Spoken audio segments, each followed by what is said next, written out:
میں یہ اسلام کی غربت کی کہانی تمہیں سنا رہا ہوں، جب میرے رسول کے چچا کے لیے پورے کفن کا ٹکڑا بھی دستیاب نہیں تھا، اسلام اس وقت بھی عزت پا گیا تھا، اسلام اس وقت بھی ذلیل نہیں تھا، اسلام اس وقت بھی سربلند تھا، اور اسلام اس وقت بھی عزتوں کی مسند پہ تھا۔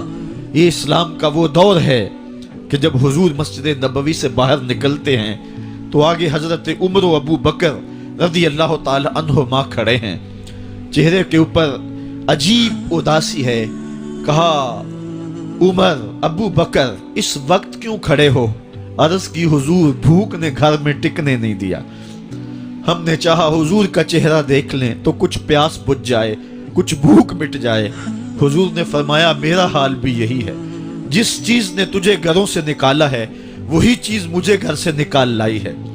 چلتے ہوئے حضرت ابو ایوب انصاری کے گھر کے قریب سے گزرے،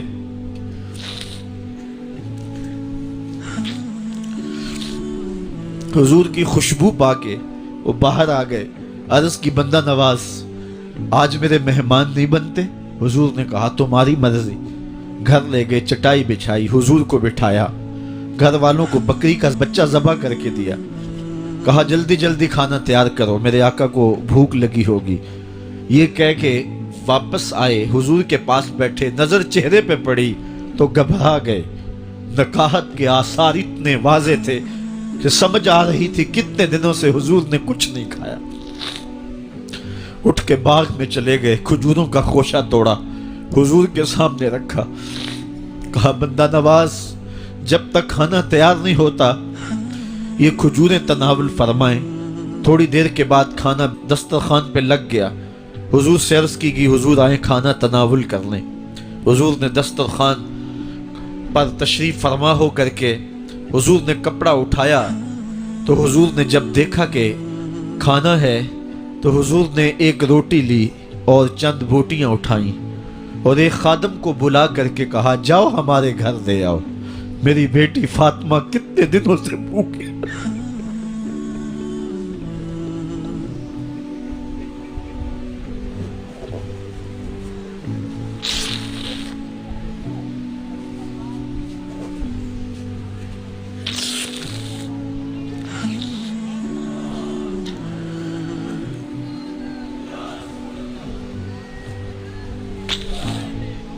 کہا جاؤ ہمارے گھر دے آؤ، میری فاطمہ کتنے دنوں سے بھوکی بیٹھی ہوئی ہے، مال کے کونین ہیں گو پاس کچھ رکھتے نہیں، دو جہاں کی نعمتیں ہیں ان کے خالی ہاتھ میں۔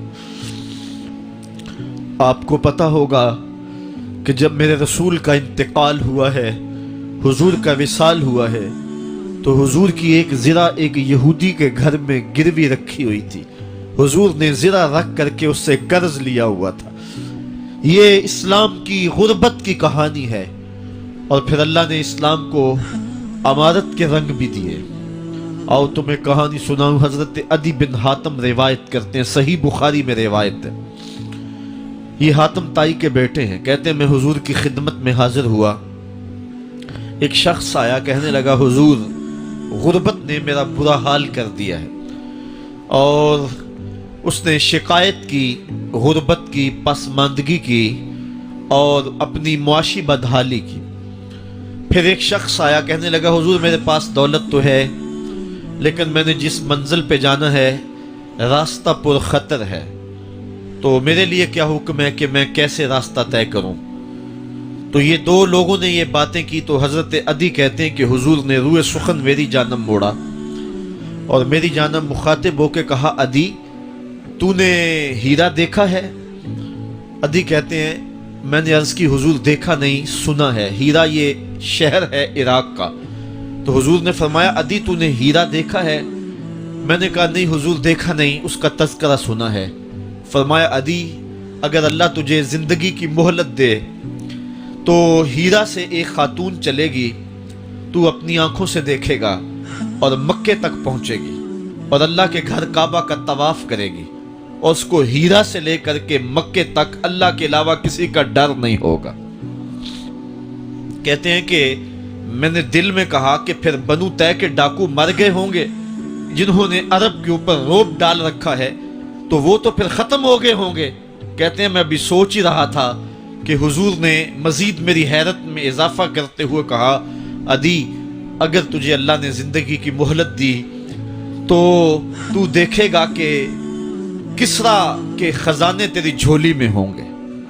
تو اس دور کی سپر طاقت تھی۔ میں نے کہا حضور کسرا بن ہرمز؟ حضور نے فرمایا ہاں کسرا بن ہرمز۔